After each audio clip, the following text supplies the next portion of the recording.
സ്വർലോകനാടന്റെ നിത്യനാടാം ലോകം എന്നു ഞാൻ കാണുമാ നിത്യത. ഹായൻ പ്രേമമേ ഹാമേ ലോകമേ, ഹായൻ പ്രേമമേ ഹാമേ ലോകമേ എന്നു ഞാൻ കാണുമാ നിത്യത, എന്നു ഞാൻ കാണുമാ നിത്യത. Praise the Lord. ദൈവവചനവുമായി ഒരിക്കൽ കൂടെ എൻ്റെ ശ്രോതാക്കളായ നിങ്ങളുടെ മുമ്പിൽ വന്ന് ഞാൻ അറിഞ്ഞ ദൈവികമായ നിർമ്മല സത്യത്തെ നിങ്ങളുമായി പങ്കുവെക്കാൻ അവസരം നൽകിയ ദൈവത്തിന് സ്തോത്രം ചെയ്യുന്നു. നിങ്ങൾക്ക് എല്ലാവർക്കും ടീമിൻ്റെ വന്ദനവും സ്വാഗതവും അറിയിക്കുന്നു, ആശംസിക്കുന്നു. ഈ എപ്പിസോഡ് സ്പോൺസർ ചെയ്ത ചില സഹോദരങ്ങളുണ്ട്, അവർക്ക് വേണ്ടി രണ്ട് വാക്ക് പ്രാർത്ഥിക്കാം. സ്വർഗീയ പിതാവേ, യേശുവിൻ്റെ നാമത്തിൽ ഈ സന്ദേശത്തിന് വേണ്ടി അവരവരുടെ പ്രാപ്തി പോലെ മനസ്സുപോലെ ചെയ്ത ഈ പ്രിയപ്പെട്ടവരെ വ്യക്തിപരമായിട്ട് അനുഗ്രഹിക്കണമേ. അവരെ തിരുനാമത്തെ മാനിക്കുന്നവനെ അങ്ങ് മാനിക്കുമെന്ന് പറഞ്ഞിരിക്കുന്ന പ്രകാരം അവർക്ക് 10 മടങ്ങ് പ്രതിഫലം കൊടുത്തും വർധനവ് നൽകിയും അനുഗ്രഹിക്കണമെന്ന് പ്രാർത്ഥിക്കുന്നു. സാധിക്കട്ടെ, സംഭവിക്കട്ടെ. എല്ലാ പ്രശ്നങ്ങളുടെ മേലും ആശ്വാസവും നീക്കുപോക്കും ഉദ്ധാരണവും നൽകണമേ. പ്രാർത്ഥന കേട്ടതുകൊണ്ട് നന്ദി, യേശുവിൻ നാമത്തിൽ തന്നെ. ആമേൻ, ആമേൻ. മുന്നാഴ്ച നമ്മൾ തുടങ്ങി വെച്ചത് ദൈവത്തിൻ്റെ യുഗപരിപാടിയെ അറിയണം എന്നതായിരുന്നു. അതിൻ്റെ തുടക്കം, അതിൻ്റെ ആമുഖം കഴിഞ്ഞ ഈ ദിവസം ഈ സമയത്ത് നമ്മൾ കേട്ടു. ഇന്നതിൻ്റെ 2ാം എപ്പിസോഡിലേക്ക് വരികയാണ്. അത് യുഗപരിപാടി അറിയണമെന്ന് പറയുമ്പോൾ ക്രിസ്തുവിന് മുമ്പുള്ള കാലഘട്ടങ്ങളിലെ യുഗങ്ങളെ ആത്മീയ പണ്ഡിതർ 4 യുഗങ്ങളായും അതിനുശേഷമുള്ളതിനെ 3 യുഗങ്ങളായും വിഭജിച്ച് പഠിക്കുകയും പഠിപ്പിക്കുകയും ചെയ്തിട്ടുള്ള സമൂഹത്തിലെ ആൾക്കാരാണ് ദൈവസഭയിലെ അംഗങ്ങൾ. ഓക്കെ, കർത്താവ് സഹായിക്കട്ടെ. നമുക്കിന്ന് വായിക്കാൻ കഴിഞ്ഞ ആഴ്ച വായിച്ച ഭാഗം തന്നെ മത്തായി എഴുതിയ സുവിശേഷം 27-ന്റെ 50-51 വാക്യങ്ങൾ ഇപ്പോൾ വായിക്കുക. യേശു പിന്നെയും ഉറക്കെ നിലവിളിച്ച് പ്രാണനെ വിട്ടു. അപ്പോൾ മന്ദിരത്തിലെ തിരശീല മേൽ തൊട്ട് അടിയോളം 2ആയി ചീന്തിപ്പോയി. മതി. യേശു ക്രൂശിൽ മരിക്കുന്നു, അഥവാ പ്രാണനെ വിടുന്നു. ദൈവാലയത്തിലെ തിരശീല മുകൾ തൊട്ട് അടിയോളം 2ആയി ചീന്തി മാറുന്നു. എന്താണ് ഇത് തമ്മിലുള്ള ബന്ധം? ആ സമയത്ത് തന്നെ ഇത് സംഭവിക്കാൻ എന്താണ് കാരണം? അഥവാ യേശുവോടെ മരിക്കുന്നു എന്നതുകൊണ്ട് ഈ തിരശീല എന്തിനാണ് കീറി മാറ്റുന്നത്? ആരാണിത് കീറിയത്? മുന്നാഴ്ച കേൾക്കാത്തവർക്ക് വേണ്ടി ഒന്നും കൂടി പറയുന്നു. ജോസിഫസ് എന്ന പേരായ ഒരു യഹൂദ ചരിത്രകാരനായ പണ്ഡിതൻ തൻ്റെ ഒരു പുസ്തകത്തിൽ ഇങ്ങനെ എഴുതി വച്ചിട്ടുണ്ട്. തിരശീലയുടെ നീളം 70 അടി, വീതി 30 അടി, കനം 4 ഇഞ്ച്. നെയ്തത് ദൈവം പറഞ്ഞു കൊടുത്ത പ്രകാരം ഇന്നിന്ന നൂല് ഇന്നിന്ന വിധത്തിൽ ചേർത്തിട്ട് എന്ന നിലയിൽ ചട്ടപ്രകാരം തൂക്കിയിട്ടിരിക്കുന്ന തിരശീല മുകൾ തൊട്ട് അടിയോളം 2ആയി ചീന്തി. സാധാരണ തിരശീല ചീന്തി എന്ന് പറഞ്ഞാൽ പോരെ, മുകൾ തൊട്ട് അടിയോളം ചീന്തി എന്ന് പറയുന്നത്. ഇതൊക്കെയാണ് വിശുദ്ധ ബൈബിളിൻ്റെ വിശേഷത, അല്ലെങ്കിൽ അതിൻ്റെ നിജസ്ഥിതി. എന്താണ് സംഭവിച്ചത് അതങ്ങനെ തന്നെ. അതിൻ്റെ പ്രസക്ത ഭാഗം ഏതാണ് അത് തന്നെ എഴുതും, അത് തന്നെ ദൈവാത്മാവ് എഴുതിപ്പിക്കും. ഇഷ്ടംപോലെ എഴുതാനും ഇഷ്ടംപോലെ എഴുതിയതല്ല ഈ സംഭവം. ഇത് മനുഷ്യനിർമ്മിതമല്ല. ആകട്ടെ, ആ തിരശ്ശീല ചീന്തി എന്ന് പറയുമ്പോൾ മുമ്പ് ഏതോ വർഷത്തിൽ ഞാൻ പറഞ്ഞു, ഇതെനിക്ക് 8ാമത്തെ വർഷമാണ്,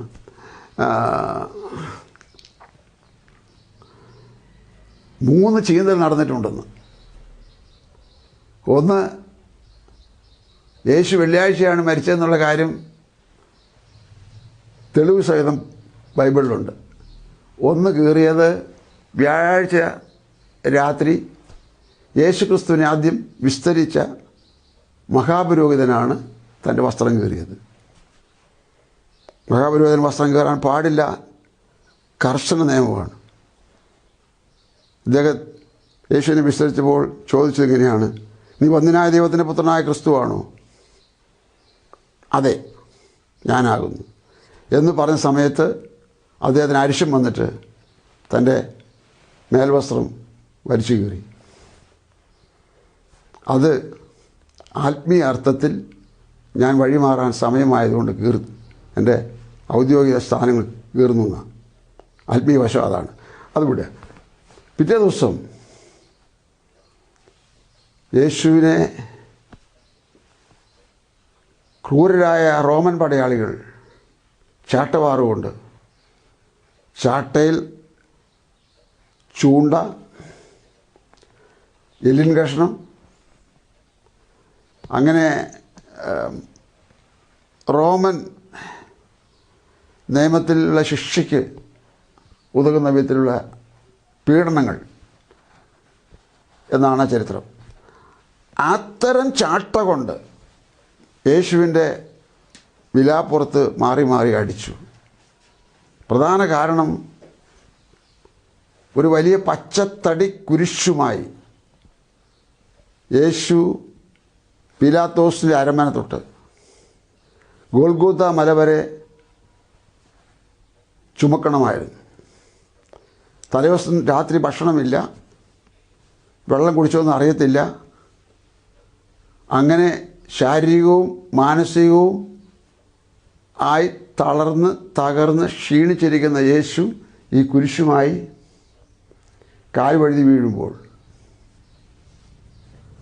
അവൻ്റെ വിലാപ്പുറത്ത് ഈ റോമൻ പടയാളികൾ അടിച്ച് ചൂണ്ട വലിക്കുമ്പോൾ അവൻ്റെ പുറത്തെ മാംസഭാഗങ്ങൾ ഈ ചൂണ്ടയിൽ എന്ന് പറഞ്ഞാൽ ആ എല്ലിൻ കഷ്ണത്തിൽ, അസ്ഥി കഷ്ണങ്ങളിൽ വരികയും അത് വീണ്ടും ബക്കറ്റ് വെള്ളത്തിൽ മുക്കിയിട്ട് ചാട്ട കാലിയാക്കുകയും വീണ്ടും ഇതുപോലത്തെ മർദ്ദനം ചെയ്യുകയും ചെയ്തു. അതിന് പരിശുദ്ധാത്മാവ് രേഖപ്പെടുത്തിയത് എബ്രായലേഖനം 10:19 നാം വായിക്കുന്നത് ഇങ്ങനെയാണ്. നമുക്കതൊന്ന് കേൾക്കാം. ഞാൻ പറഞ്ഞാൽ നിങ്ങൾക്ക് അതിനേക്കാൾ ഉറപ്പ് കിട്ടുന്നത് ബൈബിളിൽ ഇത് വായിക്കുമ്പോഴാണെന്ന് എൻ്റെ തോന്നൽ. വായിച്ചു. അതുകൊണ്ട് സഹോദരന്മാരെ, യേശു തന്റെ ദേഹം എന്ന തിരശീലയിൽ കൂടി നമുക്ക് പ്രതിഷ്ഠിച്ച ജീവനുള്ള പുതുവഴിയായി തന്റെ രക്തത്താൽ വിശുദ്ധ മന്ദിരത്തിലേക്കുള്ള പ്രവേശനം. വിശുദ്ധ മന്ദിരത്തിലേക്കുള്ള പ്രവേശനം എന്ന് പറഞ്ഞാൽ ദൈവാലയത്തിലെ അതിവിശ്വസ്തരമായിരിക്കുന്ന ദൈവസാന്നിധ്യം ഇറങ്ങി വരുന്ന, ആണ്ടിലൊരിക്കൽ പുരോഹിതന് മാത്രമേ കയറാൻ പാടുള്ളൂ എന്നുള്ള സ്ഥലത്തേക്കുള്ള ഒരു പുതുവഴി തുറക്കുന്നു. ഇനി അതവിടെ വേണ്ട, ദൈവസാന്നിധ്യം അവിടെ ഇല്ല. ഓക്കെ, ആ വിധത്തിലുള്ള ഒരു അക്ഷരാർത്ഥത്തിലെ അടയാളം ത്തിന് വേണ്ടി യേശു തൻ്റെ ശരീരം എന്ന തിരശ്ശീല ചീന്തി എന്ന്, ശരീരത്തെ വലിച്ചു ചീന്തി എന്നല്ലല്ലോ, മറിച്ച് ഇങ്ങനെ അവൻ്റെ പുറം ഒഴിവ് ചാല് പോലെ നീളത്തിൽ കീറിയുന്നു. അപ്പോൾ യേശുവിൻ്റെ ശരീരത്തിൻ്റെ ചീന്തൽ ഉണ്ടായി. 2. മൂന്നാമത് യേശു മരിക്കുമ്പോഴാണ്. മരിക്കുമ്പോൾ ദൈവാലയത്തെ കയറി പിടിച്ചു. ആര്? സ്തോത്രം. മത്തായി സുവിശേഷം 27:45 മുതൽ 55 വരെയുള്ള വാക്യങ്ങൾ വായിക്കുമ്പോൾ ഇരുന്ന് കരയുന്നവരാ ഞങ്ങളൊക്കെ, അതോ ഞാനൊക്കെ. അവിടെ എഴുതിയിരിക്കുന്ന 9 കൂട്ടം കാര്യങ്ങൾ വായിച്ചാൽ യേശു ആരാണെന്ന് കാണാൻ വളരെ എളുപ്പമാണ്. അത്രയും തെളിവ് വേറെ ഒന്നിനുമില്ല. ആ വിധത്തിൽ ആ 9 കൂട്ടം കാര്യങ്ങൾ പിന്നാലെ ഞാൻ പറയുന്നതായിരിക്കും. എങ്കിലും ഇപ്പം തൊട്ട് പറഞ്ഞു പോകുന്നു. അങ്ങനെ യേശു മരിക്കുന്ന സമയത്ത് ദൈവാലയത്തിൽ തിരിച്ചേറി ചിന്തി. ഇതൊക്കെയാണ് ആത്മീയ രഹസ്യങ്ങൾ അഥവാ ആത്മീയ മർമ്മങ്ങൾ. ഇതിനെ അലസമായി ഉദാസീനമായി എന്നോട് ചിലർ പറയാറുള്ളത് പോലെ ഞാനിപ്പോൾ ബൈബിൾ വായിക്കാറുണ്ട്. ഒരു പ്രാവശ്യം അത് മുഴുവൻ വായിക്കണമെന്ന് എൻ്റെ ആഗ്രഹം. അത് വായിച്ചാൽ മതി എന്നുള്ളതാണ് ആ പറഞ്ഞ ആളുടെ അകത്തിരിപ്പ്. ഞാൻ പറഞ്ഞു നിങ്ങളിത് 50 പ്രാവശ്യം വായിച്ചുകൊണ്ടും കാര്യമില്ല. കാരണം വായിക്കുന്നത് നല്ലതും ശരിയുമാണ്. പക്ഷെ ഫലത്തിലാകണമെങ്കിൽ അത് നടപ്പിൽ വരുത്തണം. ബൈബിൾ വായിച്ചു എന്നുള്ള സ്വയം സംതൃപ്തിക്ക് വേണ്ടിയല്ല വായിക്കേണ്ടത് എന്ന് പറഞ്ഞു. അത് ഞാൻ വിടാം. അപ്പോൾ അങ്ങനെ യേശുവിൻ്റെ മരണസമയത്ത് ക്രൂശിൽ മരിക്കുന്ന നേരം എത്രയോ ദൂരമായിരിക്കുന്ന ദൈവാലയം, യഹൂദന്മാരുടെ ദൈവാലയം, ആ ദൈവാലയത്തിലെ തിരശ്ശീല മുഖത്തിട്ട് അടിയോളം ചീന്തി മാറുന്നു. അപ്പോൾ ഈ കാര്യങ്ങൾ പറയുമ്പോൾ ഞാനൊരു ഉദാഹരണം നിങ്ങളുടെ മുമ്പിൽ കൊണ്ടുവന്ന് ഈ എപ്പിസോഡ് പൂർത്തിയാക്കാൻ വിചാരിക്കുകയാണ്. തിരശ്ശീല ചീന്തിയതും ഈ വിലാപ്പുറം നീളത്തിൽ കീറിയതും അല്ലെങ്കിൽ ശരീരത്തിൽ നിന്ന് തിരശ്ശീല ചീന്തിയെന്ന് പറയുന്നതും പൗരോഹിത്യം കീറിയെന്ന് പറയുന്നതൊക്കെ ഒന്ന് മനസ്സിലാക്കുന്നതിനുള്ളൊരു എളുപ്പ വഴി മത്തായി എഴുതിയ സുവിശേഷം 3-ാം അധ്യായം 3-ാം അധ്യായത്തിൻ്റെ 13 മുതൽ നിർത്തി ഒന്ന് വായിച്ചു തന്നാൽ മതി. അനന്തരം യേശു യോഹന്നാനാൽ സ്നാനമേൽക്കുവാൻ ഗലീലയിൽ നിന്ന് യോർദാൻ കരെ അവന്റെ അടുക്കൽ വന്നു. യോഹന്നാനും അവനെ വിലക്കി, നിന്നാൽ സ്നാനമേൽക്കുവാൻ എനിക്ക് ആവശ്യം, പിന്നെ നീ എന്റെ അടുക്കൽ വരുന്നുവോ എന്ന് പറഞ്ഞു. യേശു അവനോട്, ഇപ്പോൾ സമ്മതിക്കാം, ഇങ്ങനെ സകല നീതിയെ നിവർത്തിക്കുന്നത് നമുക്ക് ഉചിതമെന്ന് ഉത്തരം പറഞ്ഞു. എന്നാറെ അവൻ അവനെ സമ്മതിച്ചു. യേശു സ്നാനമേറ്റ ഉടനെ വെള്ളത്തിൽ മതി ബാക്കി പിന്നെ വായിക്കാം. ബാക്കി ഞാൻ പറയുമ്പോൾ വായിക്കണേ. യേശു യോഹന്നാൻ സ്നാപകൻ്റെ അടുക്കൽ വന്നു എന്ന് പറഞ്ഞാണ് ആ ഗണ്ണിക ആ ഭാഗം ആരംഭിക്കുന്നത്. യോഹന്നാൻ സ്നാപകൻ്റെ അരികിൽ യേശു വന്ന് കാൽനടയായിട്ട് നടന്നു പോകുന്നു. കൂടെ ആരെങ്കിലും ഉള്ളതായിട്ടൊന്നും കാണുന്നില്ല. യേശു ശുശ്രൂഷ ഔദ്യോഗികമായി തുടങ്ങിയിട്ടില്ല. 30-ാമത്തെ വയസ്സിലാണ് യേശു അവിടെ വന്നത്. യേശു ജനിച്ച് 8-ാം നാളിൽ ഒരു ആൺകുട്ടി ആയിരുന്നതുകൊണ്ട് ന്യായപ്രമാണത്തിലെ നിയമം ഇസ്രായേൽ ജനത്തിൽ ആണായി പിറക്കുന്നതിനെല്ലാം 8-ാം നാളിൽ പരിച്ഛേദന ചെയ്യിക്കണം എന്നുള്ള കൽപ്പന പ്രമാണിപ്പിക്കാൻ തക്കവണ്ണം തൻ്റെ അമ്മ മറിയയും പിതാവ് യോസേഫുമായി ദൈവാലയത്തിൽ ചെന്ന് പരിച്ഛേദന കഴിച്ച ദൈവപ്രമാണത്തിൻ്റെ അകത്ത് നിൽക്കുന്ന ഒരാളാണ് യേശു. യഹൂദൻ എന്ന് വിളിക്കപ്പെടുന്ന ആളാണ് യേശു. 30-ാമത്തെ വയസ്സിൽ ഇതാ യോഹന്നാൻ്റെ അടുക്കിലേക്ക് വരുന്നു. യോഹന്നാൻ എന്ന് പറയുന്നത് യേശുവിന് വഴിയൊരുക്കാൻ വന്ന ഒരു ദൈവമനുഷ്യനാണ്. ആ ദൈവമനുഷ്യനായ യോഹന്നാൻ തൻ്റെ അടുക്കൽ വരുന്നവർക്ക് സ്നാനം നൽകുന്നു. വരുന്നവരെ എല്ലാം പിടിച്ച് മുക്കി വിടുകയല്ല, തളിച്ചു വിടുകയല്ല, പ്രബോധിപ്പിച്ചു വിടുകയല്ല. പാപം ഏറ്റുപറഞ്ഞ് ഉപേക്ഷിച്ച് വരുന്നവരെ സ്നാനപ്പെടുത്തിയിട്ട് ഒരു വാണിംഗ് കൊടുത്തു വിടുന്നു. ഒരു സമാപന വാക്യം, മാനസാന്തരത്തിന് യോഗ്യമായ ഫലം കായ്ച്ചോണം, ഇല്ലെങ്കിൽ വൃക്ഷങ്ങളുടെ ചുവട്ടിന് കോടാലി ഇരിപ്പുണ്ട്. വൃക്ഷമെന്ന് ഉദ്ദേശിച്ച മനുഷ്യനെയാണ്. ഫലം കായ്ക്കാത്തതിനെയെല്ലാം ഇതിൻ്റെ ഉടമസ്ഥൻ വെട്ടി തീയിലിടും, അത് വെന്തുപോകും. ഇങ്ങനെ വീരശൂര പരാക്രമത്തോടുകൂടെ, തീഷ്ണതയോടുകൂടെ, എരിവോടുകൂടെ വളരെ തീവ്രമായി നിലനിൽക്കുന്ന യോഹന്നാൻ്റെ അരികിലേക്ക് ഇതാ യേശു വന്നിരിക്കുന്നു. യേശു വന്നപ്പോൾ സ്നാനപ്പെടാൻ വന്നതെന്ന് യോഹന്നാൻ അറിഞ്ഞു. യോഹന്നാൻ പറഞ്ഞു, നിന്നാൽ സ്നാനമേൽക്കാൻ ഞാൻ സമ്മതമാണ്, എനിക്ക് നിന്നെ സ്നാനപ്പെടുത്താൻ പറ്റത്തില്ല, എനിക്ക് നിന്നെ സ്നാനപ്പെടുത്താൻ പറ്റത്തില്ല.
സ്തോത്രം.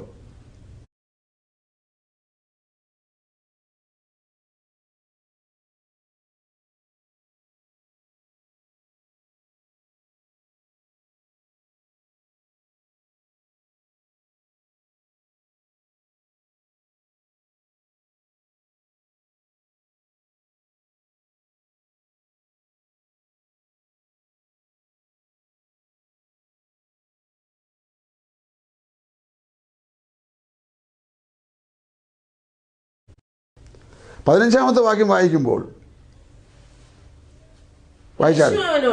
യേശു അവനോട് ഇപ്പോൾ സമ്മതിക്കാം, ഇങ്ങനെ സകല നീതിയെ നിവർത്തിക്കുന്നത് നമുക്ക് ഉചിതമെന്ന ഉത്തരം പറഞ്ഞു. അടുത്തത് എന്നാറെ അവൻ അവനെ സമ്മതിച്ചു. മതി മതി മതി മതി. യോഹന്നാൻ വിലക്കി, വാശി പിടിച്ച് മറ്റാരുടെ പോകാം, അല്ലെങ്കിൽ എനിക്കിതിൻ്റെ ഒന്നും ആവശ്യമില്ല, ഞാൻ എപ്പോഴെങ്കിലും സ്നാനം വേർപെട്ടോളാം എന്ന് പറഞ്ഞ് കടന്ന് ഓടിപ്പോവുകയല്ല ചെയ്തത്. നിങ്ങൾ ദയവായി ശ്രദ്ധിക്കുക, നിങ്ങൾ 100 പ്രാവശ്യം കേട്ടിട്ടുണ്ടാകാം, എനിക്ക് വിരോധമില്ല. നിങ്ങൾക്ക് ഇതിൻ്റെ സാരം പിടി കിട്ടിയിട്ടുണ്ടോ? അതാണ് എൻ്റെ പ്രശ്നം. എനിക്കതിൻ്റെ സാരം പിടി കിട്ടിയപ്പോൾ മുകളിലും താഴെയും നോക്കാതെ, അന്ന് ഭാര്യയും മക്കളുള്ളപ്പോൾ അവരെ നോക്കാതെ, വലിയ സമൂഹമായിരിക്കുന്ന ഞങ്ങൾ കുടുംബമായി നോക്കാതെ ഞാൻ മുന്നിട്ടിറങ്ങി. സാരം പിടികിട്ടി അതാ സംഭവിക്കുക. നിൽക്കട്ടെ, ഇപ്പോൾ സമ്മതിക്കുക, ഇങ്ങനെ സകല നീതി നിവർത്തിക്കുന്ന നമുക്ക് ഉചിതം. യേശു വന്നത് പാപം ഏറ്റു പറഞ്ഞ് സ്നാനപ്പെടാൻ വന്നത് അല്ല അല്ല അല്ല. പുതിയ നിയമസഭ എന്നൊന്ന് ഉടലെടുക്കണമെങ്കിൽ അതിൻ്റെ സിസ്റ്റം അഥവാ അതിൻ്റെ നേരായ നീതിവശം അത് സ്നാനപ്പെട്ട് വേർപെടണം. പാപത്തിൽ നിന്നുള്ള വേർപാട്, മതത്തിൽ നിന്നുള്ള വേർപാട്, ലോക ഇമ്പങ്ങളിൽ നിന്നും മോഹങ്ങളിൽ നിന്നും സ്വഭാവങ്ങളിൽ നിന്നുള്ള വേർപാട്, ആചാര പരിചയ പഴമകളിൽ നിന്നുള്ള വേർപാട്,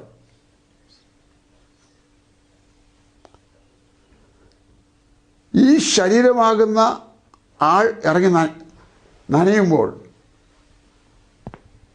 തൻ്റെ പഴയ ശരീരം പാപത്തിൽ മുഴുകിക്കിടക്കുന്നതായതുകൊണ്ട് അതിനെ അവിടെ കുഴിച്ചിടുന്നതിന് പ്രതീകമായി വെള്ളത്തിൽ മുക്കിയിടുന്നു. അതവിടെ കിടക്കട്ടെ. യേശു അതിൻ്റെ ഒന്നും ആവശ്യമുള്ള ആളല്ലല്ലോ. യേശു ജനിച്ചതുപോലെ ആകാശത്തിന് കീഴെ ആരും ജനിച്ചിട്ടില്ല. ഇനി ഒരു 1,00,000 വർഷവും കൂടെ ഈ ലോകം നിലനിന്നാലും അങ്ങനെ ആരും ജനിക്കത്തുമില്ല. ദൈവശക്തി തൻ്റെ മാതാവിൻ്റെ മേൽ നിഴലിട്ടു. അവളിൽ ഉൽപ്പാദിതമായ ശിശുവാണ് യേശു. മറി എന്ന് പറയുന്ന ഈ സഹോദരി ഈ യേശുവിനെ ഗർഭം ധരിച്ച നാൾ മുതൽ അവൾക്കും കൂടെ നിൽക്കുന്ന യോസേപ്പിനും ജനിച്ച യേശുവിനും പ്രശ്നം തുടങ്ങിയതാണ്. നിഷ്കളങ്കയായ, നേരുള്ളവളായ, വിശുദ്ധയായ ഈ സഹോദരിക്ക് അവിടെ മുതലേ പ്രശ്നം തുടങ്ങി. അറിയണമെന്നുണ്ടോ? മത്തായി 2 മുതൽ വായിച്ചാൽ മതി, ഇപ്പം പറയുന്നില്ല. ആ യേശു ഇപ്പോൾ സ്നാനപ്പെട്ടിട്ടും കുഴപ്പമൊന്നുമില്ല, ഒരശുദ്ധി തന്നിലില്ല. പക്ഷെ ദൈവനീതിക്ക് മുമ്പിൽ കീഴടങ്ങിയേ മതിയാവും. ലോകത്തിൽ വന്നോ, ഒരു ദൗത്യം ഏറ്റെടുത്തോ. മുൻ എപ്പിസോഡുകളിൽ ഞാൻ പറഞ്ഞതുപോലെ 4 ദൗത്യം പൂർത്തിയാക്കി യേശു. 1, പാപരിഹാരം എന്ന ദൗത്യം പൂർത്തിയാക്കാൻ പ്രത്യക്ഷപ്പെട്ടു. 2, ദൈവത്തിന് സമയം വരെ സഭ ലോകത്തിലുണ്ട്. തൻ്റെ സഭ ലോകത്തിലുള്ളത് കൊണ്ട് ലോകത്തിൽ മുങ്ങിപ്പോകാതെയും വീണുപോകാതെയും ഇരിക്കേണ്ടതിന് പിതാവിൻ്റെ വലത്ത് ഭാഗത്ത് ഇവർക്ക് വേണ്ടി മധ്യസ്ഥം അണയ്ക്കുവാൻ യേശു പിതാവിൻ്റെ വലത്ത് ഭാഗത്ത് പ്രത്യക്ഷമായി.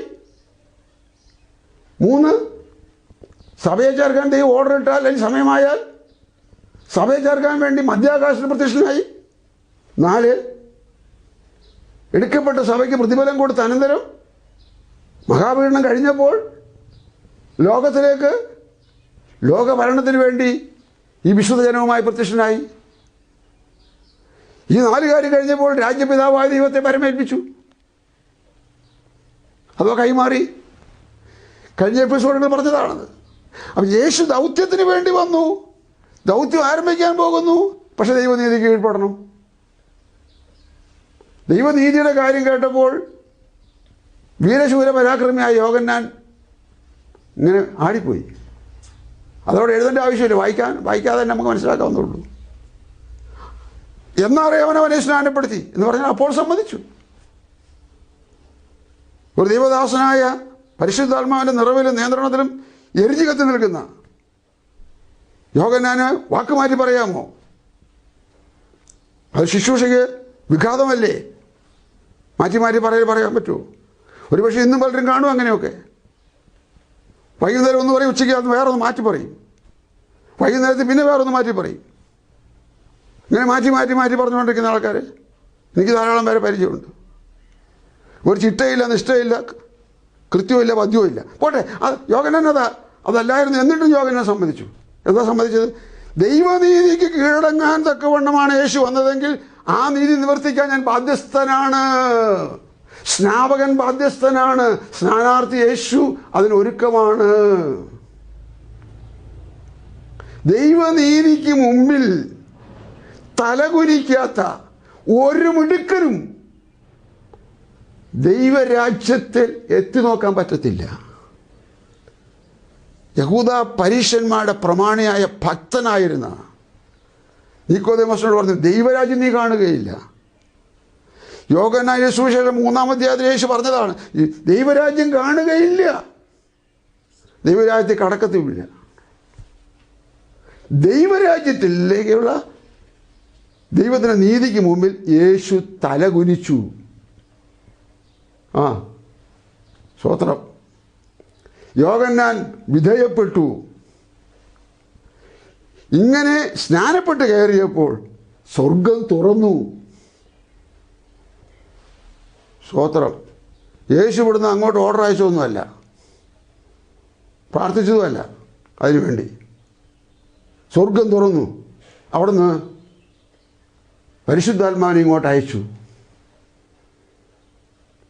പിതാവായ ദൈവം സ്വർഗത്തിലുണ്ട്, പരിശുദ്ധാത്മാവ് അന്തരീക്ഷത്തിൽ കൂടെ വരുന്നു, യേശുവിൻ്റെ മേലെ ഇറങ്ങി വസിക്കുന്നു. യേശു ആറ്റിനകത്തുണ്ട്. യോർദാനാറ്റിനകത്ത്. പിതാവ്, പുത്രൻ, പരിശുദ്ധാത്മാവ് തൃത്വം സമ്മേളിച്ച, അംഗീകരിച്ച, അനുസരിച്ച, അനുകരിക്കുന്ന യേശുവിനോട് പറഞ്ഞു, ഇവൻ എൻ്റെ പ്രിയപുത്രൻ, ഇവനിൽ ഞാൻ പ്രസാദിച്ചിരിക്കുന്നു, ഇവനിൽ ഞാൻ പ്രസാദിച്ചിരിക്കുന്നു. ആ സ്റ്റേറ്റ്മെൻറ്റിൻ്റെ മുമ്പിൽ സന്തോഷത്തോടെ സ്നാനപ്പെട്ടവരെല്ലാം പോയത് വർത്തമാനം അങ്ങനെ എഴുതിയിരിക്കുന്നത്. ധനകാര്യമന്ത്രിയായ ഷണ്ണൻ സ്നാനപ്പെട്ട് കയറിയപ്പോൾ അവൻ സന്തോഷത്തോടെ പോയി. അവന് ധനത്തിൻ്റെ കുറവല്ല, ഔദ്യോഗികമായ പദവിയുടെ കുറവല്ല, ലൗകികമായ മണ്ഡലങ്ങളിലെ ഭൗതികമായ ഏതിൻ്റെങ്കിലും കുറവല്ല, അവൻ്റെ മാനസിക ഉല്ലാസത്തിന് കുറവായിരുന്നു. ആ കുറവ് പരിഹരിച്ച് കിട്ടിയപ്പോൾ അവൻ സന്തോഷിച്ചു കൊണ്ടുപോയി. യേശു ഇവനെൻ്റെ പ്രിയപുത്രൻ, ഇവങ്കിൽ ഞാൻ പ്രസാദിച്ച സ്വർഗത്തിൽ നിന്ന് സ്റ്റേറ്റ്മെൻറ്റ് വന്നപ്പോൾ ശുശ്രൂഷ ആരംഭിക്കാൻ പ്രചോദനമായി. ദൈവവചനത്തിന് കീഴടങ്ങി ഏതെങ്കിലും ദൈവവചനത്തെ അനുസരിക്കാൻ ബാക്കിയുണ്ടെങ്കിൽ അനുസരിച്ച് കഴിയുമ്പോൾ അവിടെ നിന്ന് നൽകുന്ന ഹിറ്റാണ് സന്തോഷം, സംതൃപ്തി, സമാധാനം, സ്വസ്ഥത. ബാക്കി നമ്മുടെ കാര്യത്തിൻ്റെ മേലുള്ള ഉത്തരവാദിത്വം കൂട്ടുത്തരവാദിത്വമായിട്ട് ദൈവം ഏറ്റെടുക്കുന്നു. കൂട്ടുത്തരവാദിത്വമായിട്ട്. ഇതൊന്നും സ്വർഗത്തിൽ നിന്ന് വന്നൊരു മാലാഖയല്ല നിന്നുകൊണ്ട് പറയുന്നത്. അതീവ ഗുരുതരമായ ഒരുപാട് പ്രശ്നങ്ങൾ കൂടെ കടന്നു പോയിട്ടുള്ള 12 പ്രാവശ്യം മരണവുമായി നേരെ മുഖാമുഖം കണ്ട ഞാൻ സുവിശേഷ നിമിത്തമുള്ള കാര്യമാണ് പറയുന്നത്, രോഗം വന്ന കാര്യമല്ല, അപകടമോ ആക്സിഡൻറ്റോ വന്ന കാര്യത്തിലല്ല പറഞ്ഞത്. മരണത്തെ മുഖാമുഖമായി കണ്ട ഞാൻ അപ്പോഴും സന്തോഷം, ഇപ്പോഴും സന്തോഷമാണ്. ഇനി നാളെ എന്തെങ്കിലും ഇതിലും ഗൗരവമേറി വന്നാലും സന്തോഷമാണ്. കാരണം എന്താ? ഞാനും കർത്താവും ഒരേ നിരയിലാണ്. നിങ്ങൾക്ക് മനസ്സിലാവുമെങ്കിൽ ആകട്ടെ, ഇങ്ങോട്ടൊന്ന് നോക്കിയാൽ മതി. യേശു ഞാനും ഇതും ഒന്നിച്ച് പോകുന്നില്ലെങ്കിൽ ഡേഞ്ചറാണ്. യേശുവിനല്ല ഡേഞ്ചർ, ലോകത്തിനല്ല ഡേഞ്ചർ, എനിക്ക് ഡേഞ്ചറാണ്. വിശ്വാസികളുടെ, ദൈവജനമെന്ന് പറയപ്പെടുന്ന വിശ്വാസികളുടെ വ്യക്തിപരമായ പ്രശ്നങ്ങൾ, കുടുംബപരമായ പ്രശ്നങ്ങൾ, സാമൂഹിക പ്രശ്നങ്ങൾ, സാമ്പത്തിക പ്രശ്നങ്ങൾ, അങ്ങനെ ഒട്ടനേക കാര്യങ്ങളാകുന്ന പ്രശ്നങ്ങളുടെ അധിക പങ്കും ഈ പ്രമാണം കയ്യിലെടുത്തിട്ട് ഇതിനോട് മർദ്ദിക്കുന്നതാണ്. സ്തോത്രം.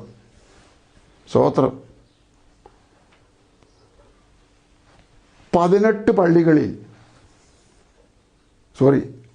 12 പള്ളികളിൽ, ഞാൻ പറഞ്ഞ ആ നമ്പർ തെറ്റിപ്പോയി, ക്ഷമിക്കണം. 12 പള്ളികളിൽ വർഷങ്ങൾ ആധികാരിക ശുശ്രൂഷ ചെയ്തിട്ടുള്ള അനുഭവജ്ഞാനത്തിൽ നിന്നും പരിചയത്തിൽ നിന്നുമാണ് ഞാൻ പറഞ്ഞത്. അപ്പോൾ നമ്മുടെ കയ്യിൽ തന്ന ഈ ഗ്രന്ഥത്തോട് നീതി പുലർത്തുവാൻ, ന്യായം പുലർത്തുവാൻ, സത്യം പുലർത്തുവാൻ എന്തുകൊണ്ട് തിരശ്ശീല ചീന്തപ്പെട്ടു എന്ന ഭാഗം പഠിക്കുക. ഇനിയുണ്ട്, ബാക്കിയുണ്ട്, അത് പിന്നാലെ പഠിക്കാം. ഒരു കാര്യം തൊട്ടാൽ തുടക്കത്തിൽ അതെവിടെയായിരുന്നു നോക്കണം, എങ്ങനെ തുടർന്നു നോക്കണം, എങ്ങനെ അവസാനിച്ചു നോക്കണം. അതിനുള്ള തെളിവുണ്ടെങ്കിൽ അത് പരിശോധിച്ച് പഠിക്കാം. ഓക്കെ, കർത്താവ് സഹായിക്കട്ടെ. നമുക്ക് ഇന്ന് ചിന്തിച്ചും പഠിച്ചും പറഞ്ഞു വന്നത് പുതിയ സഭയുടെ യുഗാരംഭത്തിലേക്കുള്ള പരസ്യമായ അടയാളങ്ങൾ